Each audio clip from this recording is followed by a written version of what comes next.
Bonsoir à toutes et à tous, ravi de vous retrouver sur 8 Mont-Blanc, il est 18 h. Bienvenue dans cette édition du Journal de la Rédaction. Nous sommes le mardi 18 mai 2021, au sommaire ce soir. J-1 avant la grande réouverture pour de nombreux commerçants à la veille de la date du 19 mai, synonyme de déconfinement, bon nombre de professionnels s'attellent à ce que tout soit prêt pour pouvoir accueillir de nouveau des clients dans les meilleures conditions possibles. Reportage dans le centre-ville de Sallanches à suivre. Et puis direction le péage de Nangy en Haute-Savoie pour lutter contre la pollution causée par les émissions d'oxyde d'azote. Les poids lourds les plus récents sont censés être équipés du système AD Blue. Les autorités ont donc mené une opération de contrôle ce mardi matin. Victoria Lopez était sur place.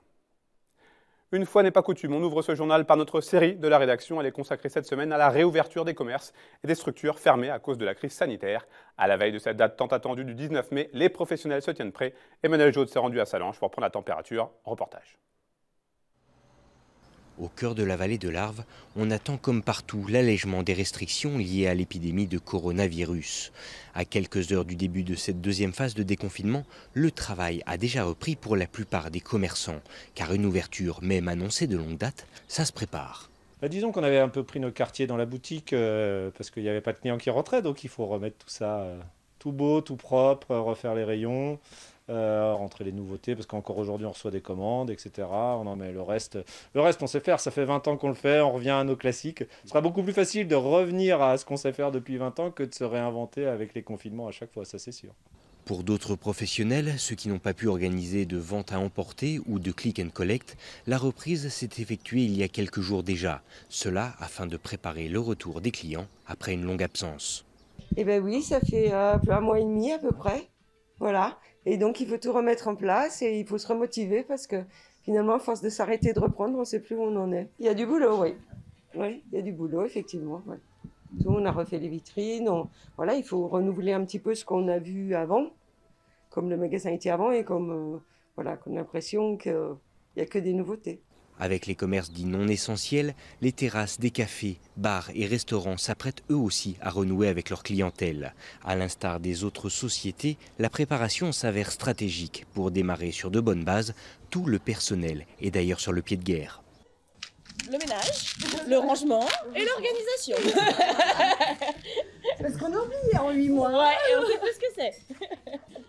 Non, faut reprendre le pli, faut retrouver où tout se range et c'est du boulot. Ranger le bar, faire propre, même si personne ne rentrera à l'intérieur, mais c'est c'est... terrasse. Ouais, Respecter les normes. Aussi. On est motivés. On n'en peut plus. Il lâche les comme lions, ça. là. Il lâche les lions. Ouais, c'est clair, là on est à fond. Une motivation partagée par de nombreux corps de métier qui vont donc pouvoir reprendre leur activité dès ce mercredi 19 mai 2021. Et mercredi, pour le deuxième épisode de notre série Direction l'Aigu du Midi, pour la réouverture du téléphérique. Le 19 mai marque également le retour des clients aux terrasses des bars, des cafés et des restaurants.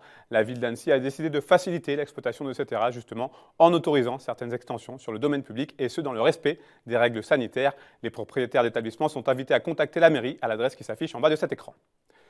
On ouvre à présent une page culture déconfinée et comme partout en France, les musées de la ville de Chambéry vont pouvoir de nouveau accueillir du public à partir de ce mercredi 19 mai et ce pour la plus grande satisfaction des personnels. Jean-Paul Crespi s'est rendu au musée des Beaux-Arts pour se rendre compte que tout est d'ores et déjà prêt pour la réouverture. Reportage.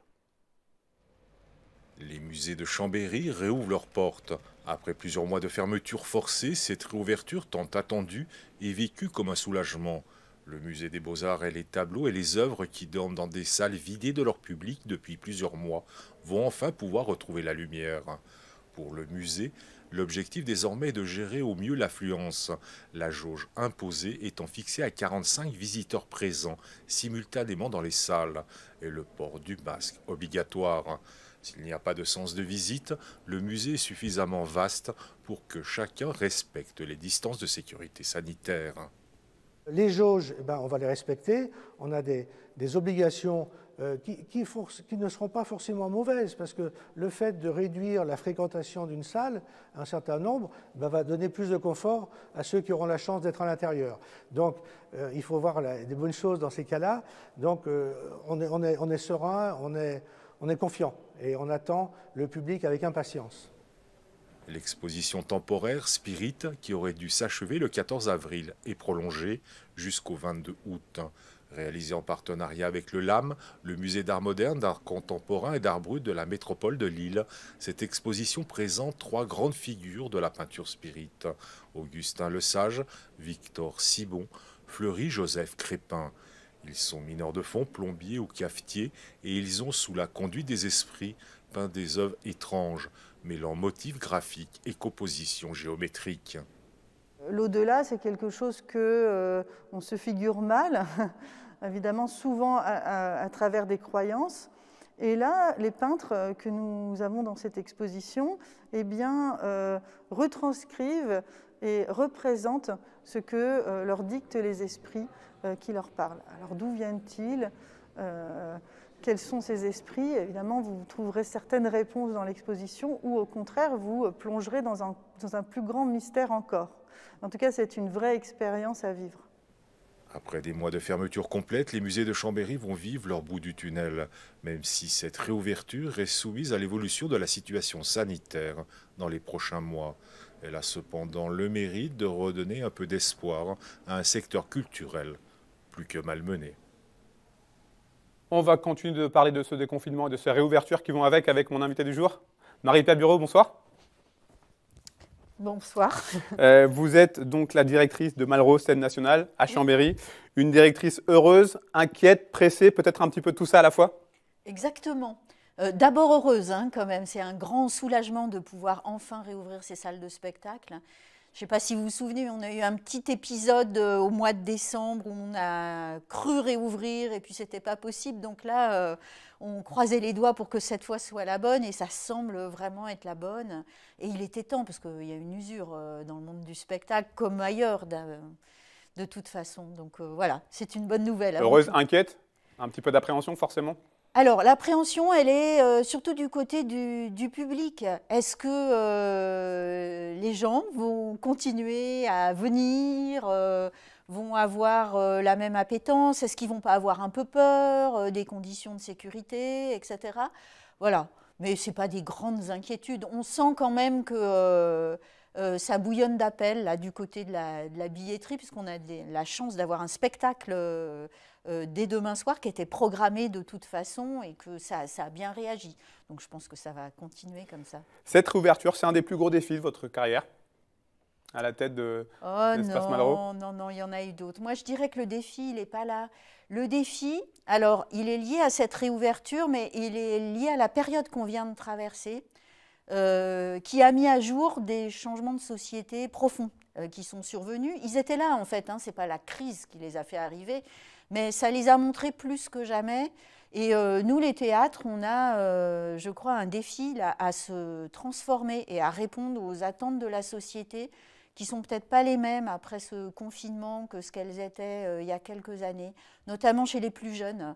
Être encore des lieux d'utopie où on a envie de venir, etc., ça demande à ce qu'on s'adapte en fait aux pratiques des plus jeunes, à leurs rituels, à être peut-être moins prescripteur et plus ouvert à ce qu'on nous propose. Voilà, c'est ça qu'on fait, ça c'est un vrai défi. Est-ce que justement vous avez le sentiment que la culture au sens général du terme va changer après cette longue fermeture?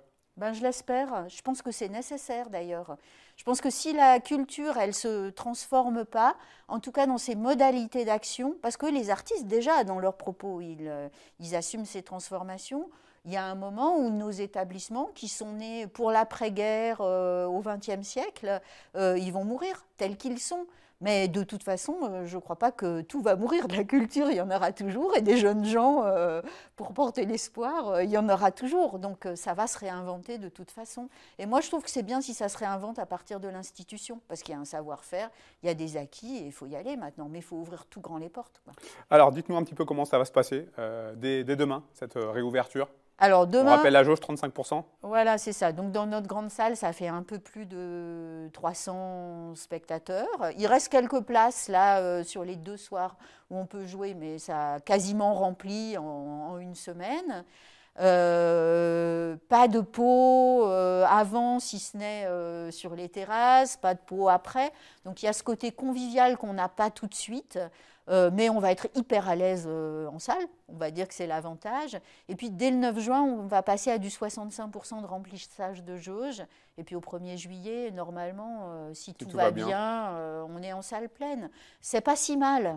Vu tout ce qu'on a connu, franchement, on est heureux. Un mot sur la programmation. Est-ce que ça a été un casse-tête là ? Alors, ce qui a été un casse-tête, c'est de gérer tous les reports. Chez nous, à Malraux, on est à plus de 120 reports. Et on s'est dit qu'on ne pouvait pas faire que des reports dans les années à venir. Donc, on a beaucoup parlé avec les artistes pour trouver des solutions. Les reports, on les étale sur 2 saisons. On intègre des projets nouveaux. Et puis là, nous, on lance une programmation d'été. Au total, il y a 136 événements prévus à Chambéry. Beaucoup en extérieur et dans les quartiers jusqu'à fin juillet. Et puis là, ces jours-ci, on ouvre avec un spectacle exceptionnel qui est Le Bruit des loups d'Étienne Saglio. C'est de la magie visuelle, c'est un vrai magicien, lui, mais qui met sa magie au service des images. C'est un conte pour toute la famille, les grands, les petits aussi, avec des animaux sur scène, et c'est comme une ode au monde sauvage. Ça ne peut pas tomber mieux pour une réouverture. Quels vont être les autres temps très fort de cette reprise, cette rentrée? Oui, parce que sur 136, il faut bien sûr choisir. Il faut choisir 2 ou 3. Alors déjà, il y a Édouard Baird, là, les 14 et 15 juin, qu'on a pu reporter, ça c'est super. On a une université d'été avec des philosophes exceptionnels qui viennent nous parler, puis on va pouvoir réfléchir justement aux adaptations qu'on fait sur ce monde qui s'annonce. On a du concert d'Elida Almeida dans les quartiers, on a de la magie avec Yann Frisch qui vient installer un camion pendant 15 jours, on a le Cheptel Aleikoum, un cirque sous chapiteau, on a du DJ set avec The Hacker par exemple. Peut-être qu'il faudra le faire assis, on ne sait pas encore. On a tout lancé et puis on va s'adapter au fur et à mesure et on va trouver avec les gens les manières de faire, mais on a envie de rester vivant et qu'il y ait une forme de sensualité dans nos échanges. L'adaptation, vous connaissez maintenant. Ouais. Un mot sur le collectif Malraux Occupé, qui lui aussi va s'adapter à cette ouverture avec un nouveau mode d'occupation des lieux. Oui, alors Malraux Occupé, on a pas mal discuté avec eux. À un moment, ils étaient presque partis pour bloquer la réouverture du théâtre et ça aurait été dommage parce que dans leurs revendications, il n'y a pas que des revendications qui concernent les intermittents, mais c'est un peu toute la société, notamment la question de la réforme de l'assurance chômage. Et puis, finalement, beaucoup d'entre eux ont envie que le théâtre réouvre et ils seront là les soirs de spectacle pour parler avec les gens, expliquer leur démarche à ceux qui veulent et ça se passe très très bien avec eux, tout à fait.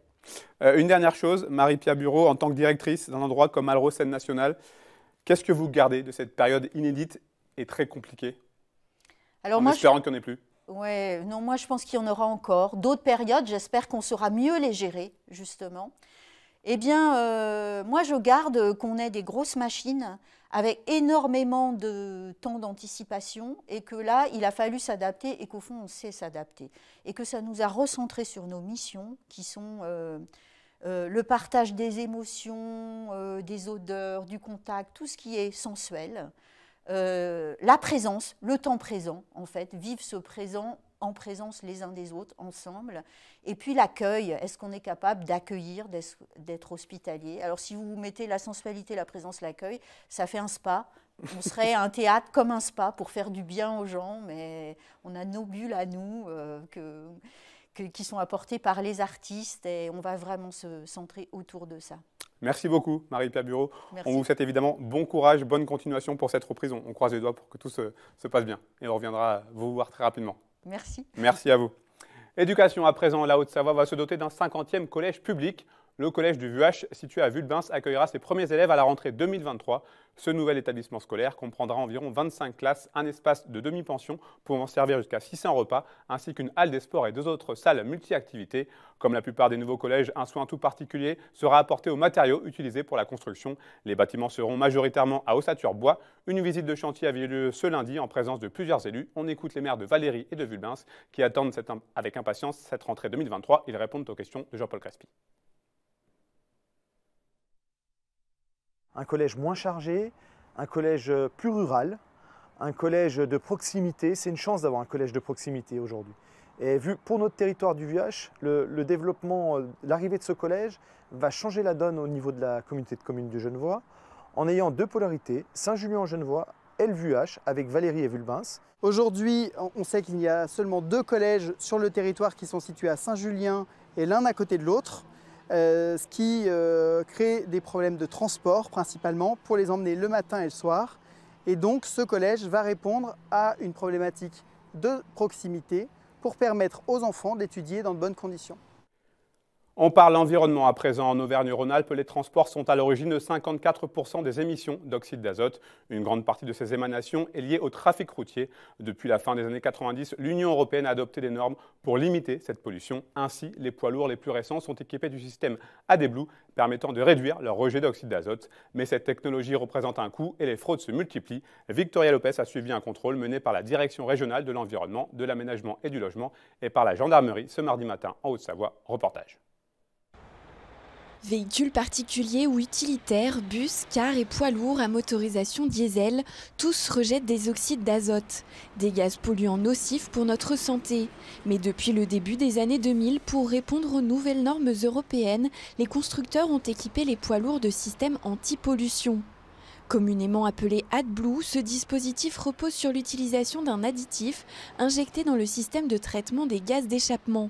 Problème, il représente un coût pour les transporteurs. La fraude est donc en pleine expansion. 10% des poids lourds contrôlés présentent une anomalie, on va dire cela comme ça, qui parfois résulte juste d'un dysfonctionnement du système anti-pollution, mais parfois de quelque chose de plus nauséabond, j'allais dire. C'est une fraude bel et bien organisée avec des dispositifs qui sont achetés pour leurrer l'informatique du poids lourd et pour lui permettre de fonctionner avec un système anti-pollution qui n'est pas opérant. Les dispositifs de neutralisation du système de dépollution appelés émulateurs sont proposés à l'achat, bien qu'ils soient interdits. Il y a plusieurs systèmes. L'AdBlue, c'est un mélange d'eau et d'urée. Donc il y a par exemple des dispositifs qui faussent la température du liquide pour faire croire que la température est négative.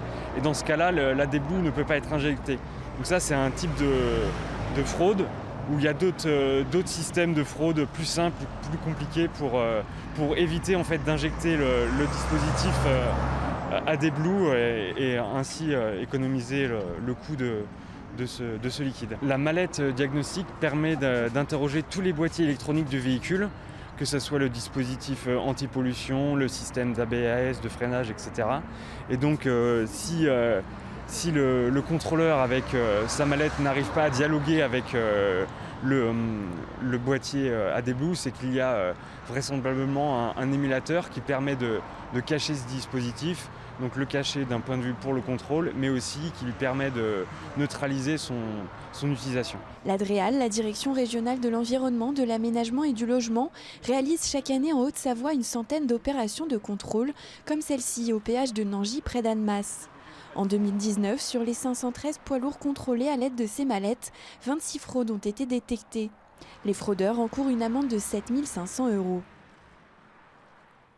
Et j'ajoute que la préfecture de la Haute-Savoie nous a fait parvenir le bilan de cette opération. Au total, 22 véhicules ont été contrôlés. Plusieurs infractions, dont 2 suspicions de fraude au dispositif anti-pollution, ont été trouvées. Avant de se quitter, une information de politique, avec un début de crise politique du côté de Verrier, puisque ce sont 13 conseillers municipaux qui ont démissionné lors d'un conseil municipal ce lundi 17 mai. Mais ni le maire ni sa première adjointe n'ont démissionné. Mais au regard de la législation, de nouvelles élections pourraient être organisées dans les 3 prochains mois. C'est la fin de cette édition. Merci à vous pour votre fidélité à l'information sur 8 Mont Blanc. Merci à toute l'équipe. Après la météo de Thierry Paume, place à l'épisode 2 de Panorama consacré cette semaine aux activités de printemps. Pour l'occasion, Victoria Lopez reçoit un astrophotographe et un spécialiste des plantes comestibles. Je vous retrouve avec grand plaisir mercredi pour un nouveau journal. Passez une très belle soirée et surtout, prenez soin de vous.